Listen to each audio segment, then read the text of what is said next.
see?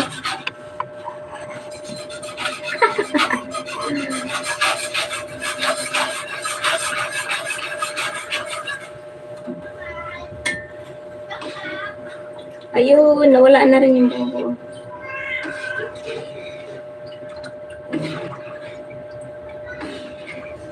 So, pwede na natin isindi yung pala. Kasi haluin naman natin ito habang isindi yung pala.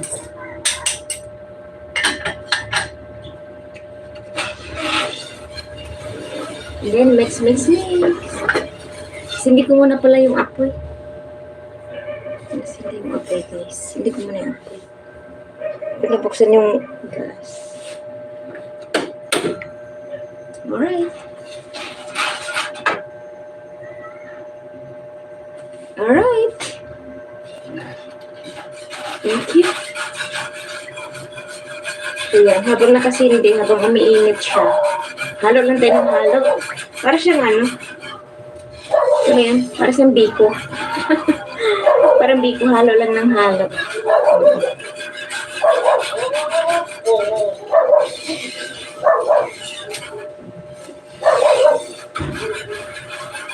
So, habang hindi pa lumalaban yung kanyang ano, hindi lumalaban. Ito man yung gagamitin ko habang hindi pa lumalaban.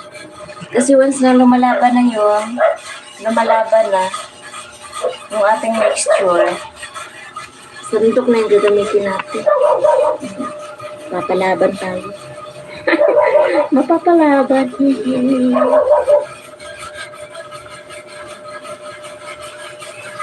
Mix together, mix together, yeah.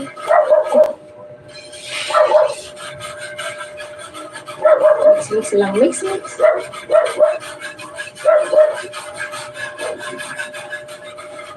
So, sobrang dali lang ng ating recipe.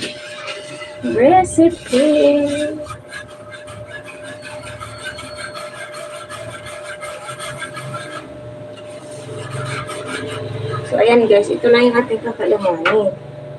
Kailangan natin ng glutinous rice flour, yung nabibili sa palengke. Tapos, condensed milk, OB flavor. Pwede niyang dalawahin na ganito. Kung may budget pa. Pero akin, isa lang. No more budget mo. Tapos, nagdagdag na lang ako ng sugar. Pero mas lalong masarap kapag purong. Pero ako kasi, kulang yung budget ko. So, ito. 1 can lang ng OB na condensed milk. Yan yung sugar. Kahit anong sugar. Tapos, niyog. Padaldal ko bumubo. Niyog. Yan, gata. Isang piraso ng gata. Yung tag 30. Tag 38. 38. Bili ko yung isang niyog. Mahal mo, 20 sa laki. Meron tag 40 malaki. Tapos, 2 piga ko. Tapos, nagdagdag lang ako ng mga 2 cups water. Ayun lang, simple lang ating ingredients.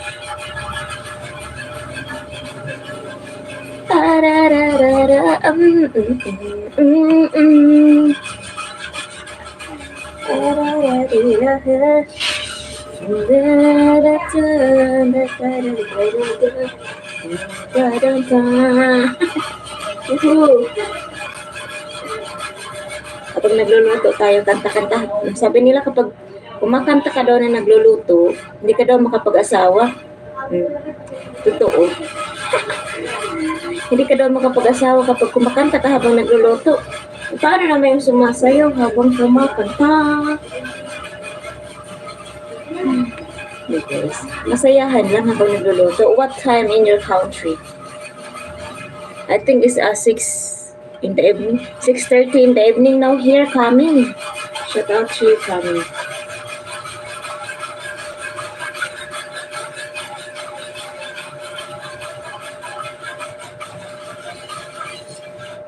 So this is it.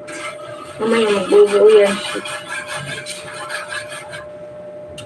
So, halo lang. Thank you so much for watching and waiting lang tayo dito sa ating niluluto. Thank you so much for watching.